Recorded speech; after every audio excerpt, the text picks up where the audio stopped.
And of course, we know that from the polls that have come out, even from the New York Times, Rasmussen Interactive this week, President Trump is leading all over the country. And the conclusion you can draw from that is the American people have already acquitted Donald Trump. We have to reelect Donald Trump as president. The contrast is so extraordinary between higher inflation at home and war overseas. That's the Biden record, and the Trump record of peace at home and prosperity. That is an incredible thing to run on. And importantly, it's an incredible thing to deliver for our country. So I think we need to help Donald Trump get across the finish line. That's why I've spent a fair amount of time with him the past couple of weeks, helping him raise some resources, showing up in support in New York. But it's all about getting him elected president. I actually don't care that much who the vice president is because Trump's ultimately going to govern. Oh, it might be him. We have two guests here to debate whether or not those two people should be the vice presidential pick. Kingsley Wilson is here, digital media manager for Center for Renewing America, and John Phillips, host of the John Phillips Show on KABC in Los Angeles. Kingsley, John, thanks for being here, both of you. Kingsley, we'll start with you. Who do you like to be VP? Well, I think J.D. Vance, you just played a clip of him there, would be a fantastic choice for vice president. He's been doing a lot of opposition media and really making the case to the mainstream media hacks on fake news CNN and MSDNC who like to lie about President Trump's record. He is going into the lion's den. He is unafraid, and I think he is a perfect salesman for the MAGA movement. This is someone much like Donald Trump, much like Ronald Reagan, who was once beloved by Hollywood elites. He wrote a bestseller for the New York Times, Hillbilly Elegy. It became a Netflix movie. He could have just, packed his bags and enjoyed life as a successful author. But instead, like Donald Trump, he got into the arena and he fought those elites on behalf of the American people, and particularly working class Americans who had been sold out by offshoring and by globalist policies. That has happened in his home state of Ohio, and he understands how to reach those people. And I think he would be a critical champion for us in states like Pennsylvania and Ohio come 2024 November. Yeah, that last thing you said, that's what his whole Hillbilly Elegy is all about. It's one of the biggest stories in this country. We kicked off the show, Kingsley, talking about each of the people who are maybe in the running. And when we talked about JD, we were talking about how we need someone who understands the MAGA movement deeply and profoundly and will carry it on beyond just Donald Trump. And I just found, right before we went on, I found an article, and I think it's Politico, and the headline is something like, "Who's more extreme than the MAGA movement? J.D. Vance is trying to be that person," or something like that. So do you think he'd be a good MAGA movement messenger?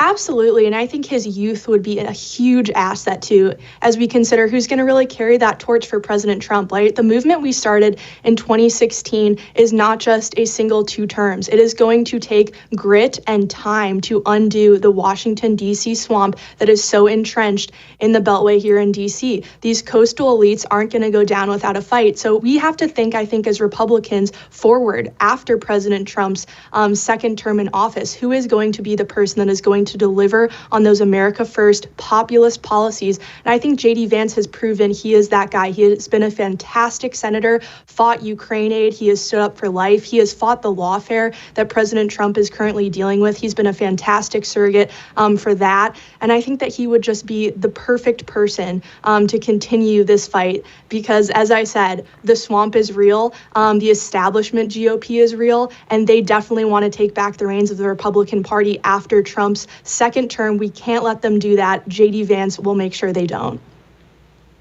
John Phillips, what do you think about all those reasons that Kingsley just gave? And on top of that, Kingsley didn't mention his dreamy baby blue eyes. John, are you not enamored by those as well, by Senator Vance? She made some good points, but I'm with Burgum with this choice. The first question you have to ask yourself when you're picking a vice president is, what value do they bring to the ticket? And the reality is, when you're dealing with a candidate like Donald Trump, who is such a dominant personality, people are going to vote for Donald Trump based on whether or not they respond well to Donald Trump. The days of picking a Lyndon Johnson to bring the South along with John F. Kennedy, they're gone. You're going to vote for Donald Trump based on whether or not you like him. The Jackson 5 only needs one Michael. What Donald Trump needs now is a Tito. And you look at someone like Burgum and you say to yourself, okay, this guy is about as close to a generic Republican as you get. He's a businessman. He comes from the Middle West. He's a governor. But he also has one extra added element that would benefit the Trump campaign in this cycle, in these circumstances. And that is, he's a billionaire. And if you're a billionaire, the spending limits that exist on normal donors do not exist on someone whose name is on the ticket. He could literally write a check for $1 billion to the Trump campaign that is not regulated by the FEC. And we know, given all of these Soros prosecutors and the Department of Justice under Biden that's been politicized in ways that we've never seen before, that Donald Trump is going to have a lot of legal bills that are going to have to be paid for by the campaign, maybe the RNC. And you bring someone into the mix who has literally an unlimited amount of money to spend on the campaign, and that changes the dynamic of this race. I'd also add that you look at Trump historically.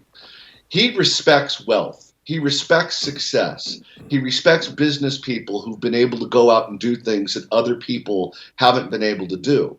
That's Doug Burgum. So I think from the point of view of just a working relationship between Donald Trump and whoever his vice president is, having someone that he responds well to, that he respects, would be good for him, would be good for the ticket, would be good for the country. That's a strong case. We talked in the opening segment about Doug Burgum literally bought his way onto the debate stage by giving people $20 gift certificates to donate $1, so I get 40,000 donors to get on the stage. Literally, and he could also literally buy his way to the vice presidency. That's unbelievable. But John, is he conservative? I know nothing about this North Dakota governor. Is he actually a conservative guy, or does that not even really matter? I can tell you this. I had many of the candidates on my radio show in Los Angeles when they were running in the primary. And he had 1% in the polls. He had obviously no chance of becoming the Republican nominee, but he did his rounds. He did his media rounds out here.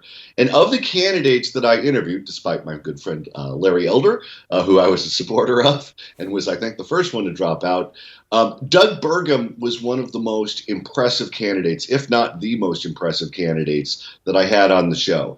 He's quick on his feet. He's a smart guy. And he's a guy who's not going to try to overshadow Donald Trump. If you put a strong personality on the ticket that tries to overshadow Donald Trump, I think they're going to bump heads, and you don't want that. You want them to be on the same page.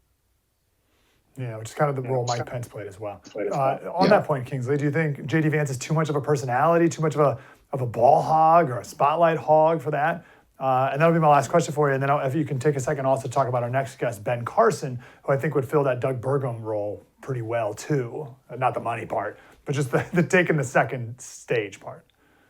Absolutely. Listen, I don't think that Doug Burgum would be a bad choice by any means. I think he would be a great choice. And I think, President Trump does definitely appreciate his background as a businessman. But I would just say that I think a lot of the points that are made in Doug Burgum's favor also apply to J.D. Vance. I don't think J.D. Vance is a billionaire, but I believe he's a millionaire, very successful venture capitalist, has a lot of experience, as I said, both in media as an author and having that movie written about his book, but also in the business sector of things. So I think he has that very mindset as well. And I don't think that he would be a spotlight hog, so to speak. I think that he is an engaging and enthralling senator, and I think that's why people love to see him out on the campaign trail with President Trump, and they love to see him doing mainstream media on the Sunday shows. But at the end of the day, we need someone who is young, who's going to carry that torch, and who has not just the money or the business experience, but the story that is going to really captivate the hearts and minds of American citizens. J.D. Vance has that story. He has personally been impacted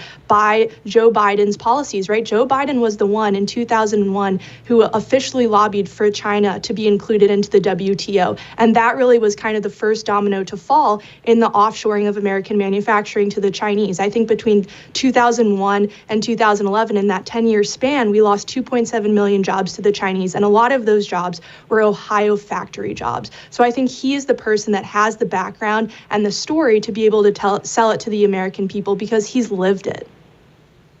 Yeah, those are all great points. But John, $1 billion is a lot of money. Do you have any thoughts on Ben Carson, as we're going to talk to him in a minute? Ben Carson is a very popular figure in conservative politics. He has served in the first Trump administration. I think that he would certainly bring excitement to the ticket. But when you look at what Trump is needing, and again, this cycle is so different because of the weaponization of the justice system and how much money that is going to cost. I think the money issue is probably the most important issue to make sure that Trump has the money that he needs to get his message out there, and these Soros prosecutors don't bankrupt the campaign and prevent him from being able to do what candidates who are representing major parties do.